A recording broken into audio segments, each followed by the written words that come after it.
Assalamualaikum warahmatullahi wabarakatuh. Halo anak-anak kelas 6. Apa kabar? Semoga kalian dalam keadaan sehat ya. Sebelum mulai belajar, mari kita berdoa terlebih dahulu. Berdoa dimulai. Berdoa selesai.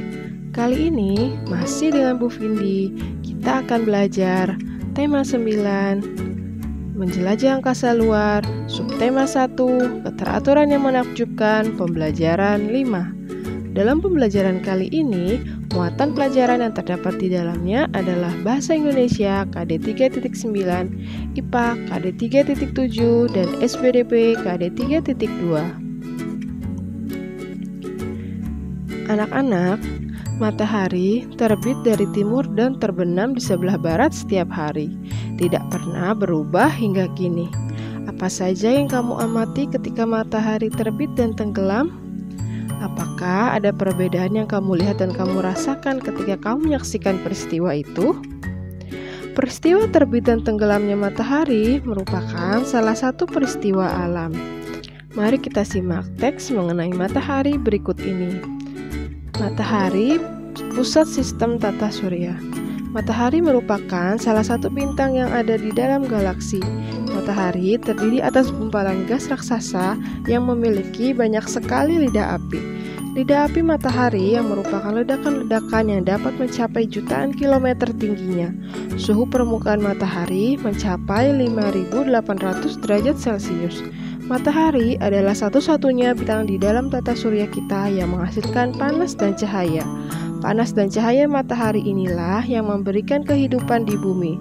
Perubahan panas matahari dapat menyebabkan kehidupan makhluk hidup di bumi juga terpengaruh. Jika panas matahari berkurang, maka seluruh bagian di dunia akan membeku. Tetapi jika panas matahari bertambah, es di kutub utara akan mencair dan air laut serta sungai akan naik. Matahari berukuran sangat besar. Jarak antara pusat matahari hingga ke permukaannya sama dengan 2 kali jarak bumi dengan bulan yang berjarak 384.000 km. Inti matahari sangat panas, yaitu 15 juta derajat Celcius. Matahari sebagai pusat tata surya mempengaruhi setiap planet yang ada di dalamnya. Setiap planet memiliki ciri dan keunikan yang berbeda. Planet di dalam tata surya dibagi menjadi 2 golongan, yaitu planet dalam dan planet luar. Pada pembelajaran sebelumnya, Ibu sudah membahas sedikit mengenai planet dalam dan planet luar. Sekarang kalian perhatikan gambar berikut ini. Yang memisahkan planet dalam dan planet luar adalah sabuk asteroid yang berada di antara planet Mars dan planet Jupiter. Planet dalam adalah planet-planet yang terdekat dengan matahari dan termasuk 4 planet yang pertama, Merkurius, Venus, Bumi, dan Mars. Planet luar adalah planet yang lebih jauh dari matahari dan mencakup 4 planet berikutnya seiring dengan peningkatan jarak dari matahari, yaitu Jupiter, Saturnus, Uranus, dan Neptunus. Kedua golongan planet tersebut dibatasi oleh sabuk asteroid. Sabuk asteroid yang merupakan bongkahan-bongkahan batu yang tersusun oleh materi-materi seperti materi penyusun planet, yaitu gas beku dan debu. Planet-planet dalam terdiri atas batuan dan logam. Planet-planet ini bergerak perlahan karena mereka dianggap berat. Diameter rata-rata planet-planet ini 12 liter. Oleh karenanya, mereka dianggap sebagai planet kecil. Planet luar tersusun atas gas. Gas-gas penyusunnya antara lain adalah hidrogen dan helium. Planet-planet ini seperti balon besar yang mengambang di luar angkasa. Planet-planet ini dianggap sebagai planet gas raksasa. Planet-planet ini memiliki diameter rata-rata kurang lebih 48.000 km.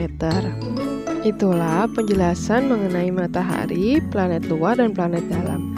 Sekarang tugas kalian adalah urutkanlah planet-planet dalam tata surya dari yang terdekat hingga terjauh dari matahari. Planet yang paling kecil hingga planet yang paling besar. Planet yang terpanas hingga yang terdingin, planet yang melakukan rotasi paling cepat hingga paling lambat, serta planet yang melakukan revolusi dari yang paling cepat hingga ke yang paling lambat. Nah, kalian bisa lihat lagi pada pembelajaran 2, Ibu sudah menjelaskan ciri-ciri dari masing-masing planet. Kerjakanlah pada buku latihan tematik kalian dan jangan lupa kirimkan hasilnya kepada guru kalian. Tahukah kamu bahwa keteraturan dalam kehidupan masyarakat di sekitar kita memang harus diupayakan? Diperlukan sikap tenggang rasa dan mau berkorban untuk kepentingan orang banyak. Pernahkah kamu mengalami peristiwa yang mengharuskanmu menunjukkan sikap tenggang rasa dan mau berkorban seperti yang dilakukan oleh tokoh pada cerita fiksi berikut ini? Mari kita baca cerita berikut dengan seksama. Masih ada waktu, Arya, oleh Diana Caritas. Arya senang sekali hari ini ayah akan mengajaknya menonton film tentang makhluk luar angkasa. Ia sudah lama menantikan kesempatan ini. Kebetulan kali ini ayah dapat menemaninya. Wah, antreannya sudah panjang ayah, kata Arya agak murung ketika telah sampai di bioskop. Penjualan tiket ternyata sudah dibuka setengah jam yang lalu, dan sekarang antreannya cukup panjang.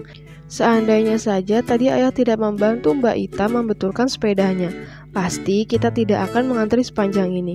Tidak apa Arya, kita masih punya waktu, pemutaran filmnya masih 45 menit lagi kok. Yuk segera mengantri, ajak ayah sambil berjalan menuju antrian. Seandainya tadi sepeda Mbak Ita tidak rusak, kita bisa sampai ke sini lebih cepat ya. Jadi kita tidak harus mengantri lama. Arya masih menggerutu tentang peristiwa sebelumnya. Arya, Mbak Ita itu juga tidak berharap sepedanya akan rusak kan? Mbak Ita akan pergilas menari. Kalau sepedanya rusak di tengah jalan, lebih kasihan lagi Mbak Ita. Beruntung rusaknya di rumah dan ayah tahu. Jadi ayah harus membantu Mbak Ita dulu supaya ia tetap bisa latihan menari dengan selamat. Memang Arya ingin Mbak Ita celaka di jalan, hibur ayah. Arya hanya tersenyum dan mengangguk. Tentu saja ia tidak ingin kakak perempuannya itu mengalami kecelakaan. Yuk Arya, di depan kita tinggal 2 pengantri lagi tuh. Sebentar lagi giliran kita, kata ayah setelah kurang lebih 1/4 jam berdiri mengantri. Arya tampak gembira dan bersemangat. Ketika Arya dan ayah hendak maju untuk membayar tiket, tiba-tiba terdengar suara dari belakang mereka. Aduh Bu, perutku sakit sekali, seru seseorang di belakang Arya dan ayah. Seketika mereka menoleh ke belakang. Tampak seorang anak perempuan sebaya Arya sedang memegang perut. Wajahnya pucat, keringat tampak mengucur di dahinya. Ibu anak perempuan itu pun terlihat panik. Beberapa kali si ibu menghibur anaknya untuk bertahan dalam antrian. Ibu, silakan ibu beli tiket dulu, kasihan anak ibu. Tiba-tiba Arya berkata kepada ibu si anak itu. Si ibu langsung menatapnya dan melihat ayah. Ayah mengangguk dan mempersilakan keduanya untuk maju mengambil antrian mereka. Setelah si ibu mengucap terima kasih, mereka maju untuk membeli tiket mereka dan segera beranjak pergi menuju toilet bioskop. Film memang masih akan dimulai 30 menit lagi. Terima kasih Arya, kamu menunjukkan kepekaanmu terhadap orang lain yang lebih membutuhkan. Tindakanmu membantu tadi sebenarnya juga membantu kita semua yang ada di depan antrian untuk tetap teratur. Coba kalau kamu tidak cepat menawarkan antrian kita, pasti antrian di belakangnya akan terganggu karena situasi yang dialami anak dan ibu itu, kata ayah. Ah ayah, Arya kan hanya melakukan persis seperti yang ayah lakukan kepada Mbak Ita tadi. Arya hanya ingin memastikan semua teratur dan dapat melakukan kegiatan sesuai yang telah direncanakan. Kasihan anak itu ayah, Arya juga jadi terbayang Mbak Ita jika ia tidak dibantu ayah tadi. Jelas Arya. Ayah tersenyum sambil mengusap kepala Arya. Nah anak-anak, dari cerita fiksi tersebut, informasi yang kita dapat, judul ceritanya Masih Ada Waktu Arya, pengarangnya adalah Diana Caritas. Watak tokoh utamanya, Arya, adalah sayang saudara, rela berkorban demi keteraturan.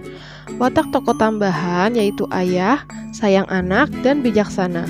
Hubungan antara tokoh utama dan tokoh tambahan adalah hubungan keluarga, yaitu antara ayah dan anak. Gambaran tempat peristiwanya adalah di tempat pembelian tiket gedung bioskop, di mana terjadi antrean yang cukup panjang. Kira-kira seperti ini gambarnya. Anak-anak, keteraturan juga diperlukan pada saat bekerja sama dengan orang lain untuk menciptakan harmoni. Dalam bermain musik, untuk menciptakan harmoni yang dapat dinikmati dan perlu pemahaman tentang aturan atau pola yang harus diikuti dengan baik. Pemahaman tentang interval dapat membantumu menciptakan harmoni musik yang dapat dinikmati.